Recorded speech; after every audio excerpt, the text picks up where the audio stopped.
ஒரு பெரிய தத்துவ சிந்தனையாளர் இருந்தார். சுவாங்சு அப்படின்னு பேர். அவருடைய மனைவி ஒரு நாள் திடீர்னு காலமாயிட்டாங்க.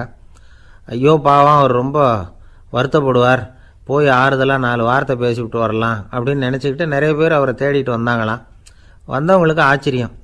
ஏன்னா இவர் வருத்தப்பட்டுக்கிட்டு இருப்பார் அப்படின்னு தானே எதிர்பார்த்தாங்க. அப்படி இல்லை, தாளம் போட்டுக்கிட்டு உட்காந்துருக்கிறார். தாளத்துக்கு தகுந்த மாதிரி பாட்டு வேறு பாடிக்கிட்டு இருக்கிறார்.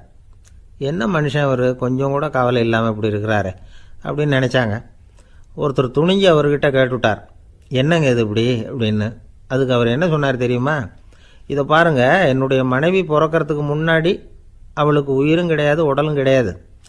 அதுக்கு பிறகு தான் உயிர் வந்தது, உடல் வந்தது, அந்த உருவம் வந்தது. இப்போ என்ன ஆச்சு? அந்த உருவமும் உயிரும் போயிட்டுது, அவ்வளவுதானே. வந்தது போயிட்டுது.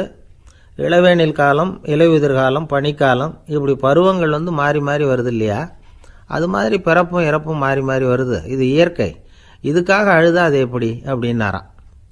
ஞான தெளிவு அடைஞ்சவங்களுக்கு எல்லாமே சுகம்தான். திருவள்ளுவரும் அதை தான் சொல்கிறார். உறங்குவது போலும் சாக்காடு, உறங்கி விழிப்பது போலும் பிறப்பு. தூங்கிறதுக்கெல்லாம் நாம் வருத்தப்பட்டுக்கிட்ட இருக்கிறோமா?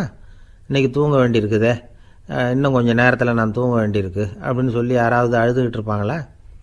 அதனால் இந்த உலக வாழ்க்கையினுடைய இயல்பை யதார்த்தத்தை நாம் தெளிவாக புரிஞ்சுக்கணும்.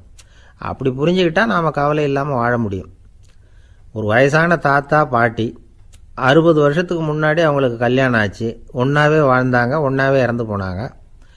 இப்போ அவங்க 2 பேரும் சொர்க்கத்துக்கு போய் சேர்ந்தாங்க. அங்கே எல்லா வசதியும் இருந்தது. ஒரு பெரிய பங்களாவே இவங்களுக்கு ஒதுக்கி கொடுத்தாங்களாம். இதுக்கு எவ்வளவு வாடகைன்னு கேட்டார் தாத்தா. வாடகையெல்லாம் கிடையாது, இலவசம் அப்படின்னார் அங்கே இருந்தவர். அந்த வீட்டுக்கு பின்னாடி ஒரு பெரிய புல்வெளி இருந்தது. இதில் விளையாட ஏதாவது கட்டணம் உண்டான்னு கேட்டிருக்கார் தாத்தா.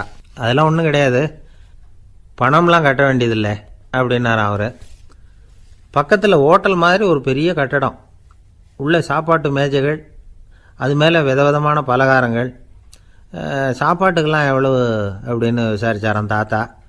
அதுதான் சொன்னேனே, இங்கே எல்லாமே இலவசம்தான், எது வேணும்னாலும் சாப்பிட்லாம், எவ்வளவு வேணும்னாலும் சாப்பிட்லாம் அப்படின்னாராம். நீங்கள் சொல்கிறீங்க அப்படி, ஆனால் நான் சர்க்கரை சேர்த்துக்கக்கூடாது, உப்பு சேர்த்துக்கக்கூடாது, பாட்டி கையால் எப்பவும் பத்திய சாப்பாடு தான் அப்படின்னாராம் தாத்தா. இதை பாருங்கள், இங்கே உங்களுக்கு அந்த கவலையும் வேண்டியதில்லை. இங்கே நீங்கள் ஸ்வீட்டு சாப்பிட்லாம், காரம் சாப்பிட்லாம், உங்களுக்கு எந்த நோயும் வராது அப்படின்னாராம் அங்கே சொர்க்கத்தில் இருந்தவர். இதை கேட்ட உடனே அந்த தாத்தா பக்கத்தில் நின்ன பாட்டியை பார்த்து கத்தினாராம், அடி பாவி, எல்லாத்தையும் கெடுத்துட்டியே, நீ எனக்கு பத்திய சாப்பாடு போடாமல் கண்டதை திங்க விட்டுருந்தா 10 வருஷத்துக்கு முன்னாடியே நான் இங்கே சேர்ந்துருப்பேனே